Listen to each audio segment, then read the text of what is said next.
It's been a real service to our state to have the Texas Tribune do what they do, and may you continue for many, many years to come. You're essential to our democracy. Thank you.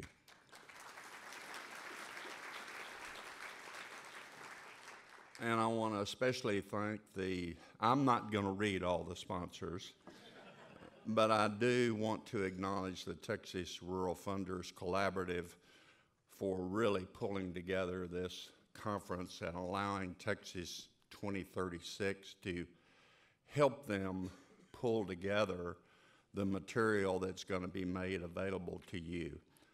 Texas 2036 was launched about 12 months ago with a desire, it feels like 12 years, with a desire really to create a nonpartisan, non-ideological think tank, if you will, to help engage the citizens of our state to really look realistically at our long-term issues that our state faces. Our political system, with all of its wonder, and democracy always works in the end, is always focused on the next election and the next election cycle. The issues we face, we believe, whether you're in rural Texas or in urban Texas, are large systemic issues with long lead times. And whether you talk about agriculture and how long it takes to actually make something grow, or you talk about educating a kid and how long that pipeline is, or how long the pipeline is to supply water, or how long the pipeline is to build a road, you have to come to grips with our issues take a long time to address. And unfortunately, our system, I think, is set up to look at the short-term focus and focus on, did we make a first down this year? That does not fundamentally address, we believe, the long-term issues that face our state, whether you're in rural Texas, urban Texas, or suburban Texas. We were founded to help bring facts into the discussion, strategies into the discussion, and hopefully to form coalitions across the entire state. Evan asked you all last night and ended with the statement that all politics is local. Well, it is and it's not. Let me tell you why we believe it's important for everybody to be engaged not only in local policies and local politics, but also in state policy. Because in my experience in working on these systemic issues for the past 40 years, the essential lesson I've learned is that real change occurs when top-down meets bottom-up midway. What do I mean by that?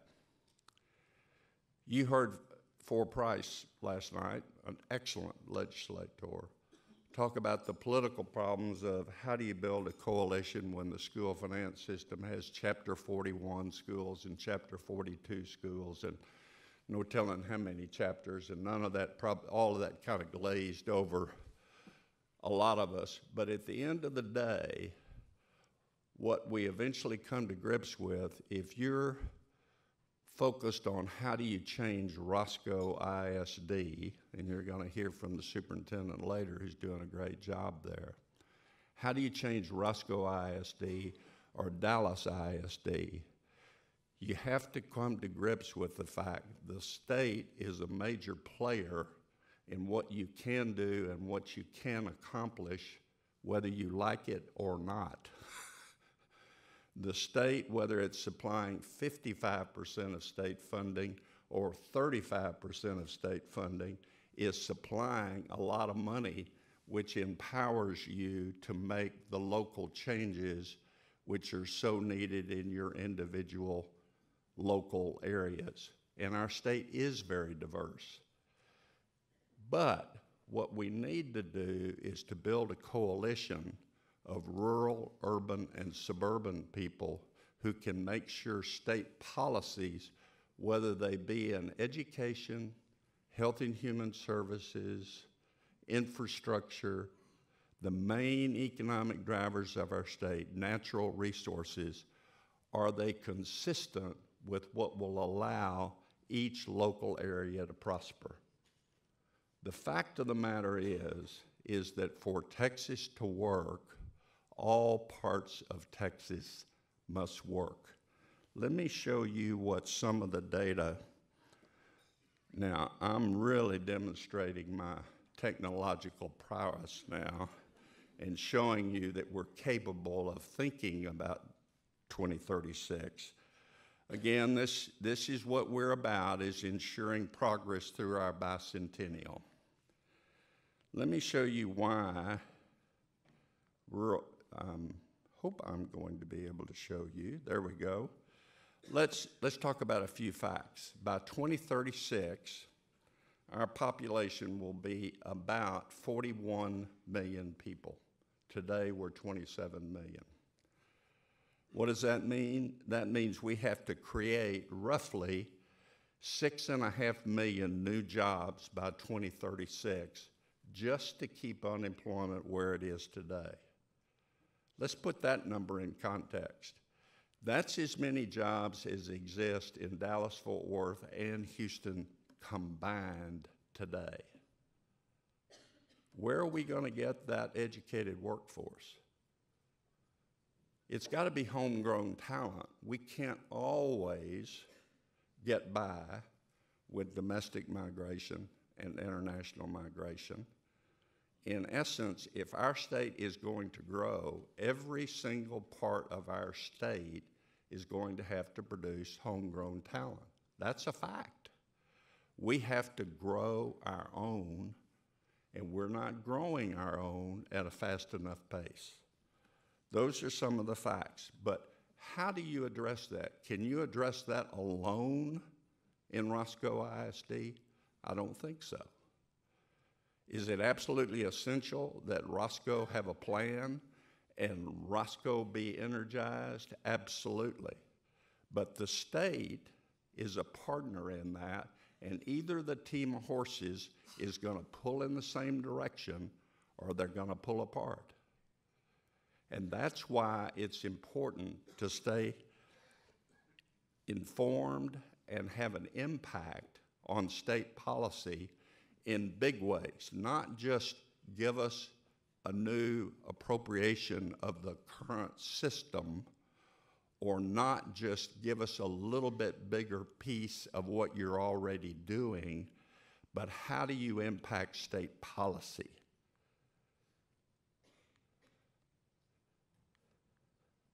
She said if I just point at that, there you go. And again, how does the state begin to think about this, and how does rural Texas think about it? One of the things, we've built a data platform, has over 300 public data sets. I think it'll be an empowering tool for you all in the next lap of the relay race to really look at what are the facts. Fact number one, in my mind, looking at the data, rural Texas is not monolithic. It's almost a mistake for us to talk about, quote, rural Texas as if it was one monolithic entity. It's not.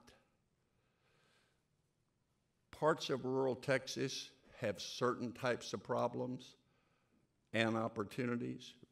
Parts of urban Texas have opportunities and problems. We are a diverse state. We have accumulated the information that will enable you to look in your county, in your region, to see what are the, with facts, what are the issues that you confront and you face. Are you a region that's a healthcare desert, an education desert? How far is the nearest community college to your population? in that community college? Are they turning out the workforce you need to grow your region?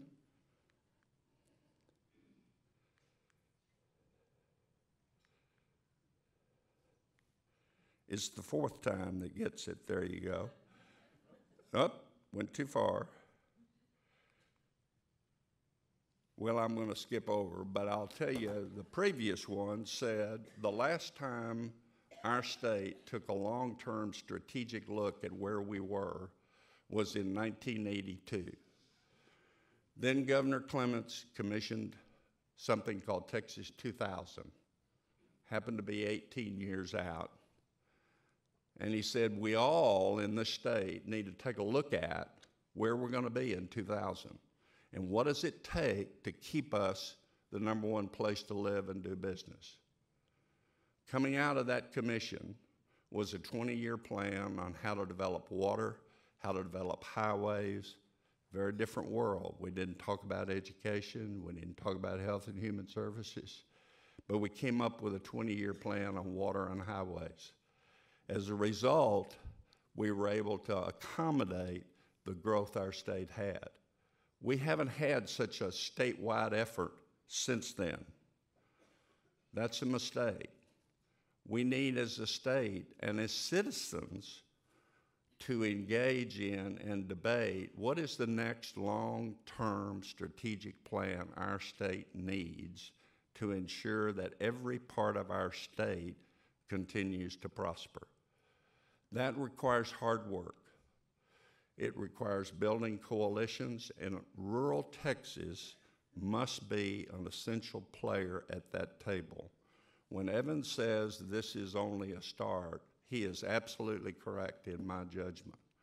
We need now to ensure that we can continue the growth and prosperity that many have had in Texas. Not everybody, but many have had. In my view, the way you do that, based upon my 40 years of trying to work on public policy, is you need a long-range strategy, because you always need to know where you're going. Are you going to Oklahoma City? Or are you going to Mexico? You better know what direction you're headed long-term. And then you need short-term advocacy, and you need the data to measure, are you still on the track to Oklahoma City? Are you still going in the right direction? We want to provide the resources to engage people in a debate about how to really focus long-term changes that are needed in our healthcare system, for instance. We all know rural hospitals are closing. Well, it's more than how do we get that hospital reopened. Do we have to change the way the state reimburses? Do we have, and the only way you can make those types of changes is with a long-term strategy. In our state, fortunately, you have to balance the budget and you can't print money. And therefore, to change something like the education system and the healthcare system and water supply and water quality, you have to have a long-term plan you can pay for, but you have to have an engaged citizenry that will hold public officials accountable to incremental progress towards the goals you've set for them. Texas 2036 wants to be the convener, the engager of people in policy discussions. We'll have drafts of paths forward, but those are first drafts. Those are drafts that say, okay, what would you really look like healthcare to look like in 2036? What would you like a learning system to look like by 2036? Rural Texas needs to be engaged in that discussion, because as rural Texas goes, so goes Texas. We have to grow our own talent, and the talent we attract must have all sorts of living options to attract global talent. Some people want an urban life, some want a suburban life, some want a rural life, some want to work electronically. I believe 5G is not just a number and a name, it's the new farm-to-market road system for rural Texas. It is the new road system. It is the new connector.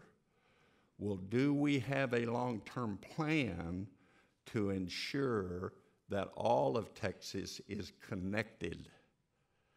Can we really provide a healthcare system that's connected to the best available quality care for everybody?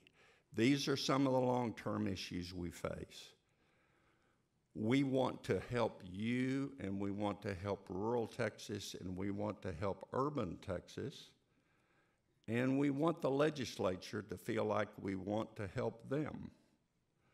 We may disagree with them from time to time, but we want them to understand that we will be a resource of facts and truly options that will ensure that this state will remain the #1 place to live. So thank you for what you all are doing.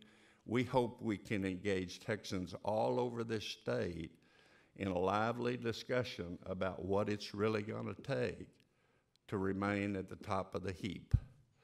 And it's hard to remain the #1 place to live and do business. It's hard. We face long-term systemic issues that have to be addressed in a long-term way, and they cannot be solved by the next election. Thank you very much.